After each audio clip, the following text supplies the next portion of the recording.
আসসালামু আলাইকুম প্রিয় চাকরি প্রত্যাশী প্রার্থীগণ, বাংলাদেশ সেনাবাহিনীতে কিন্তু নতুন একটি বিজ্ঞপ্তি প্রকাশ করেছেন কর্তৃপক্ষ। মূল যে বিজ্ঞপ্তিটি সেটি কিন্তু আপনারা স্ক্রিন দেখতে পাচ্ছেন। তো এই বিজ্ঞপ্তির যাবতীয় বিষয় নিয়ে কিন্তু আলোচনা করব।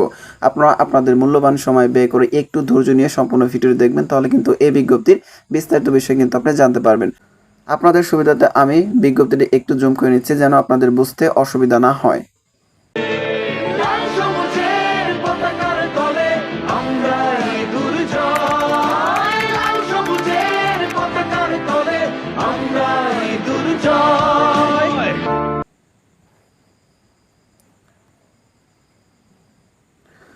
তো এই বিজ্ঞপ্তির প্রথম যে বিষয়টি নিয়ে কথা বলবো, দেখতে পাচ্ছেন যোগ্যতা। ১. বয়স। 1 জানুয়ারি 2026 তারিখে অনূর্ধ্ব 28 বছর এফিডেভিট গ্রহণযোগ্য নয়। অর্থাৎ 1 জানুয়ারি 2026 তারিখ ধরে আপনার বয়স যদি অনূর্ধ্ব 28 বছর অর্থাৎ 28 বছরের নিচে হয় তাহলে কিন্তু আপনি আবেদন করতে পারবেন। এরপর হচ্ছে দেখতে পাচ্ছেন শারীরিক মান ন্যূনতম ক্রমিক নং 2 দেখতে পাচ্ছেন। তো এখানে দেখতে পাচ্ছেন ক্রমিক নং শারীরিক যোগ্যতা পুরুষ প্রার্থীর জন্য, মহিলা প্রার্থীর জন্য। উচ্চতার যে বিষয়টি রয়েছে ক উচ্চতা। পুরুষ প্রার্থীর জন্য 1.63 মিটার অর্থাৎ 5 ফুট 4 ইঞ্চি এবং মহিলা প্রার্থীদের জন্য 1.52 মিটার অর্থাৎ 5 ফুট হলে কিন্তু আপনি এখানে আবেদন করতে পারবেন। এবং খতে দেখতে পাচ্ছেন ওজন 57.00 কেজি অর্থাৎ 126 পাউন্ড পুরুষ প্রার্থীর জন্য এবং মহিলা প্রার্থীর জন্য 48.0 কেজি অর্থাৎ 105 পাউন্ড। বুকের মাপের যে বিষয় রয়েছে দেখতে পাচ্ছেন গ নম্বরে বুক স্বাভাবিক 0.76 মিটার 30 ইঞ্চি অর্থাৎ পুরুষ প্রার্থীর জন্য এবং সম্প্রসারিত বা প্রসারণ অবস্থা দেখতে পাচ্ছেন 81 মিটার অর্থাৎ 32 ইঞ্চি হলে কিন্তু আপনি পুরুষ প্রার্থীরা আবেদন করতে পারবেন। মহিলা প্রার্থীর ক্ষেত্রে স্বাভাবিক অবস্থা দেখতে পাচ্ছেন 28 ইঞ্চি এবং সম্প্রসারণ বা প্রসারণ অবস্থা দেখতে পাচ্ছেন 30 ইঞ্চি হলে কিন্তু আপনারা মহিলা প্রার্থী যারা রয়েছেন আবেদন করতে পারবেন। তো আপনারা কিন্তু জানেন যে বাংলাদেশ সেনাবাহিনীতে কিন্তু শারীরিক যে যোগ্যতার যে বিষয়টি সেটা কিন্তু গুরুত্ব বেশি বহন করে। তো নিচে কিন্তু দেখতে পাচ্ছেন একটি কথা রয়েছে, উচ্চতা ও বয়স অনুসারে সশস্ত্র বাহিনীর জন্য নির্ধারিত স্কেলের অতিরিক্ত ওজন হলে অযোগ্য বিবেচিত হবেন। অর্থাৎ আপনার উচ্চতা অনুযায়ী কিন্তু আপনার ওজনের যে মাপ সেটি হবে, যদি আপনি অতিরিক্ত হয়ে থাকেন তাহলে কিন্তু আপনাকে বাদ দেওয়া হবে। তো এরপর আছে ক্রমিক নং 3 শিক্ষাগত যোগ্যতা ন্যূনতম ক আর্মি মেডিকেল কোর পুরুষ বা মহিলা অর্থাৎ আপনারা কিন্তু এখানে পুরুষ বা মহিলা আবেদন করতে পারবেন। এবং কোরটা দেখতে পাচ্ছেন আর্মি মেডিকেল কোর অর্থাৎ কিন্তু মেডিকেল কোরের যে বিজ্ঞপ্তিটি সেটি। এবং একে দেখতে পাচ্ছেন এমবিবিএস ডিগ্রি সরকার কর্তৃক স্বীকৃত মেডিকেল কলেজ। 2 দেখতে পাচ্ছেন বিএমএ যোগদানের পূর্বে অবশ্যই ইন্টার্নশিপ সম্পূর্ণ করতে ইন্টার্নশিপ সার্টিফিকেট জমা করতে হবে। অর্থাৎ আপনাকে কিন্তু অবশ্যই দেখতে পাচ্ছেন যে যারা মেডিকেল কোরে রয়েছেন বা এমবিবিএস পাস করেছেন তারা কিন্তু বিষয়টি বুঝবেন। ক্রমিক নং 3 মাধ্যমিক ও উচ্চ মাধ্যমিক পরীক্ষায় সর্বমোট জিপিএ 9, তবে যে কোনো পরীক্ষায় জিপিএ 4.5 এর কম নয়, তাহলে কিন্তু আপনারা আবেদন করতে পারবেন। ক্রমিক নং 4 বৈবাহিক অবস্থা ক পুরুষ অবিবাহিত, তবে 1 জানুয়ারি 2026 তারিখে যাদের বয়স 26 বছরের উপরে হবে সে সকল বিবাহিত পুরুষ প্রার্থীগণ আবেদন করতে পারবেন। তো একটি বিষয় হচ্ছে এখানে যারা অবিবাহিত হয়েছে তাদের তো কোনো সমস্যা নাই এবং যারা বিবাহ করেছেন তাদের বয়স যদি 1 জানুয়ারি 2026 তারিখ ধরে 26 বছরের উপর হয় তারা কিন্তু আবেদন করতে পারবেন, আপনাদের কিন্তু সমস্যা হবে না। মহিলা প্রার্থী দেখতে পাচ্ছেন যে বিবাহিতা বা অবিবাহিতা একই কথা বলেছেন। জাতীয়তা জন্মসূত্রে বাংলাদেশের নাগরিক হতে হবে উভয়কে। এবং অযোগ্যতার যে বিষয়টি সেটি কিন্তু আপনি স্ক্রিন দেখতে পাচ্ছেন, কি কি বিষয় আপনার ভিতরে থাকলে তাহলে কিন্তু আপনি অযোগ্য বলে বিবেচিত হবেন। এখানে দেখতে পাচ্ছেন 1 সেনা, নৌ বা বিমান বাহিনী অথবা যে কোনো সরকারি চাকরি হতে প্রত্যাখ্যাত, অপসারিত বা বরখাস্ত।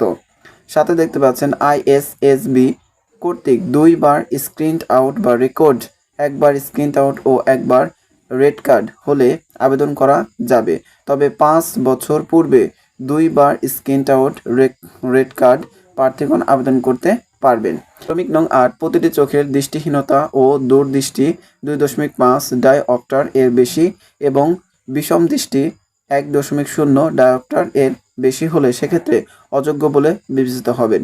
9 সেনা, নৌ ও বিমান বাহিনীর আপিল মেডিকেল বোর্ড কর্তৃক অযোগ্য ঘোষিত। এবং 10 দেখতে পাচ্ছেন মেডিকেল ও ডেন্টাল কলেজের সকল পেশাগত পরীক্ষার সময়ে সর্বমোট 2 এর অধিক বিষয়ে রেফার্ড প্রাপ্ত ডাক্তারগণ সেনাবাহিনীতে ভর্তির জন্য অযোগ্য বলে বিবেচিত হবেন। ক্রমিক নং 11 দ্বৈত নাগরিকত্ব অথবা বাংলাদেশ ব্যতীত অন্য কোনো দেশে স্থায়ীভাবে বসবাসের অনুমতি থাকলে।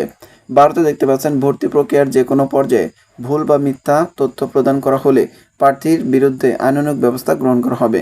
তো আপনার যে অযোগ্যর যে বিষয়টা সেটি কিন্তু আপনি বুঝতে পেরেছেন। তো এরপর আরও কিছু গুরুত্বপূর্ণ কথা রয়েছে সেগুলো কিন্তু আপনার এখন দেখব।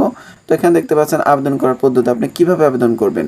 ক্রমিক নং 13 14 জুলাই 2025 হতে 9 আগস্ট 2025 তারিখ পর্যন্ত শুধুমাত্র অনলাইনে আবেদন করা যাবে। অর্থাৎ আপনারা কিন্তু এখানে একটি তারিখ দেখতে পাচ্ছেন, আমি একটু জুম করে নিচ্ছি, দেখেন 14 জুলাই 2025 তারিখ হতে 9 আগস্ট 2025 তারিখ পর্যন্ত কিন্তু আপনারা অনলাইনে আবেদন করতে পারবেন। তো আবেদন পদ্ধতিটি কি সেটা কিন্তু আপনারা এখানে দেখতে পাচ্ছেন।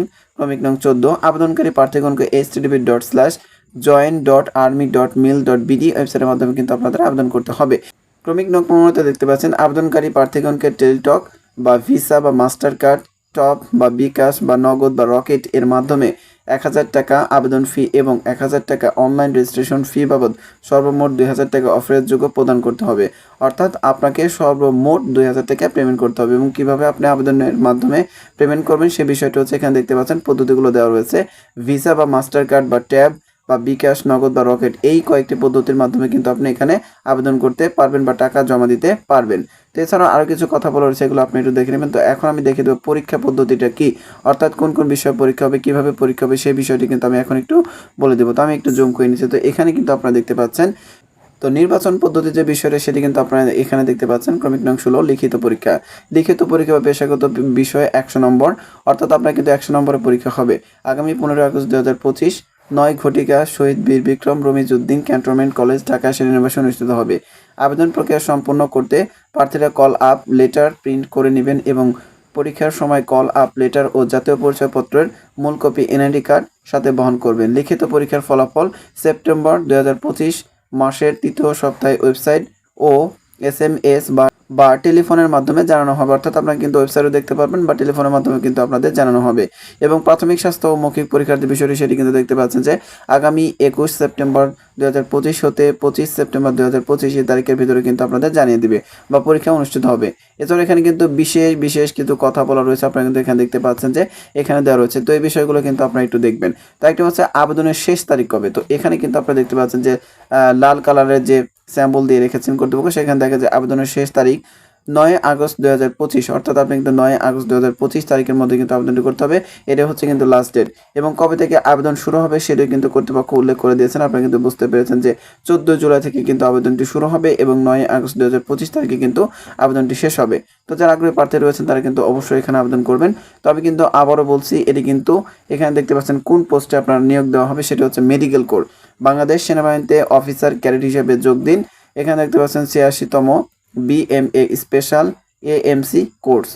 অর্থাৎ বিষয়টি হচ্ছে বাংলাদেশ সেনাবাহিনীর মেডিকেল কোরে যে নিয়োগ বিজ্ঞপ্তি প্রকাশ করে বাংলাদেশ সেনাবাহিনী, সেই বিজ্ঞপ্তিটি কিন্তু কর্তৃপক্ষ প্রকাশ করেছেন। তো আশা করছি বিজ্ঞপ্তির বিষয়গুলো কিন্তু আপনি বুঝতে পেরেছেন। তো ভিডিওটি যদি আপনার ভালো লেগে থাকে বা উপকারে আসে তাহলে অবশ্যই সবার আগে সকল ধরনের চাকরির নিয়োগ বিজ্ঞপ্তি পেতে আমার আনএমপ্লয়েড BD 23 ইউটিউব চ্যানেলটি সাবস্ক্রাইব করে বেল বাটনটি বাজিয়ে রাখবেন। ভালো থাকবেন। আসসালামু আলাইকুম।